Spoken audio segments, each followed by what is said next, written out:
All right. So, anyway, those of you who know me know that I host a paranormal talk show, and I have for a number of years. And now it's not so much a podcast as it is a YouTube channel, Vanishing Gates. We talk about all sorts of stuff. The unexplained, paranormal, true crime, things like that. Video games, pop culture, whatever. Mostly paranormal and unexplained stuff. And one of the main topics that has come up, and we haven't done a ton of time on it because I live in the area, is Bigfoot and Sasquatch. There is a never ending supply of stories that I hear from locals about Bigfoot and Sasquatch where I don't really cover the topic a ton. In fact, for a long time, even on my Twitch stream, because I had the Twitch stream going for a while before I changed it over to my gaming channel, I had it for Vanishing Gates. And the background image, or the profile image, was a meme that I made of the screenshot of the Patterson Gimlin footage, and it said, "The cash me outside, how about that?" I had that up there forever. That was my meme. And, so it's always been part of it. Like, to the extent of, if you look in the backdrop of my studio, there's Bigfoot swag. My sweatshirts, my wife always buys me Bigfoot sweatshirts for some reason, as though I care about Bigfoot. I have lived in Humboldt County for the vast majority of my life. And I have spent a lot of time in the woods. I mean, a lot of time. Camping, hiking, solo camping, camping with friends, hunting, whatever. A lot of fishing, things like that. I have never had any, I'm going to clarify right now, I have never had anything that I have come across in my personal life to make me even kind of accept Bigfoot as a reality. So I don't talk about it too much. That said, I don't believe in Bigfoot, but I don't not believe in Bigfoot.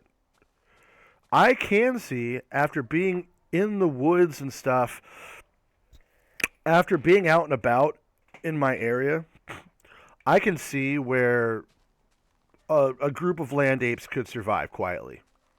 Seriously, it's a lot of uncharted land, or charted to a degree, but there's also a lot of small caves and stuff that you don't necessarily find. There's a lot of heavy woods, a lot of dense woods in Northern California and Oregon, and the Pacific Northwest in general. There's plenty of places for an unknown species to hide in small numbers, and including a breeding population. We don't know how long these things would live for if they did live. I have, on the other hand, heard countless stories of Bigfoot. James Fay or Bobo from Sasquatch or Bigfoot Hunters or whatever, finding Bigfoot. He's local. He's from this area. I saw him the other day, actually.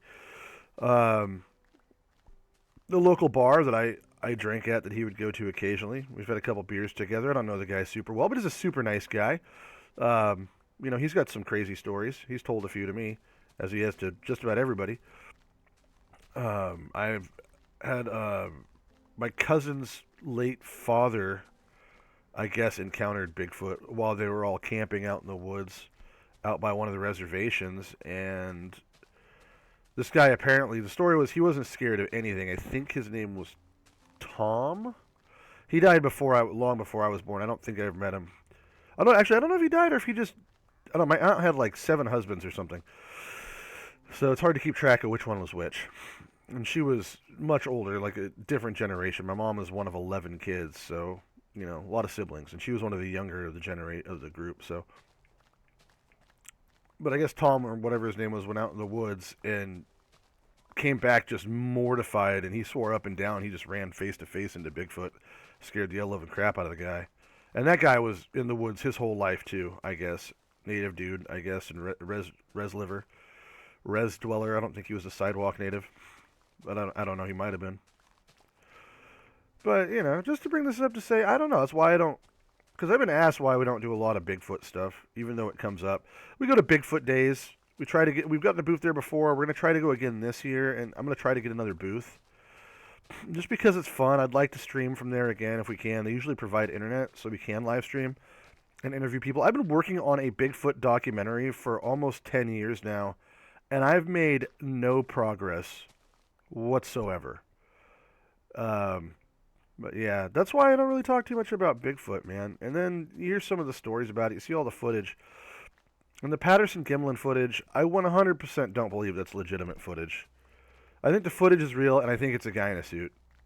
And people say, "Well, you can't possibly walk like that." It's a load of horse crap. My little brother can walk exactly like that. He can do the gait and everything. And the idea that the special effects didn't exist at the time is preposterous. The Planet of the Apes one was decent, and that guy said, "Oh, I couldn't have done it." Well, just because you couldn't have done it doesn't mean anything, dude. Look at Hollywood movies now, and then go to your average haunted house, like walk through haunted house, where those guys build their own props and special effects from their garages and stuff, and you tell me their stuff isn't better. 9 times out of 10, the stuff you see in those haunted houses that have to be practical and in the moment, and they have to be fully functioning, are far better than what you see in movies these days. These are not the days of H.R. Giger, you know, and it's just what it is. I don't know. I have an open mind to the idea of Bigfoot. Personally, I've never experienced anything to make me think that he's real. There's a whole different set of dangers hiking in the woods out here and camping in Northern California, and that's stumbling into illegal grows, things like that. Mountain lions are a lot more dangerous than the bears out here, contrary to popular belief. That said, though, we do have another cryptid up here that isn't supposed to exist here, and that's these giant Pacific salamanders that aren't supposed to exist, but I've actually seen one.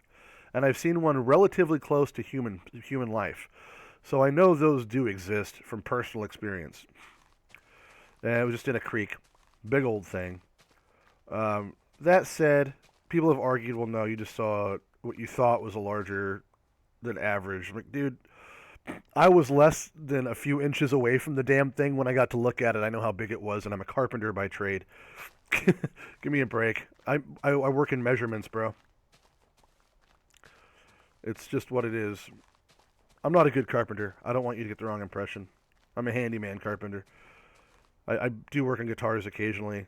I do woodworking. I do furniture once in a while, but there are people that are far, far better than me that I would call a carpenter. I'm not a journeyman or anything like that. Some guy's been working with wood for most of his life. Anyway, so that's my thoughts on Bigfoot there. If you're watching this on YouTube and you were curious, if you like the paranormal, check out Vanishing Gates. We need to upload a show. We tried to do one last night, and I didn't do proper prep, so I'm going to try to do one of those today. But I got to do more studio work. And this is the same studio I use to do Vanishing Gates in, because how many people do you know that can afford more than one recording studio? And I use the term recording studio very loosely. It's my part of my garage where my wood shop is. So, well, wood shop, electronic shop, everything shop. Yeah. Yeah. I need a bigger garage. Or more land. Anyway, that's that. Let me know your thoughts on Bigfoot in the comments.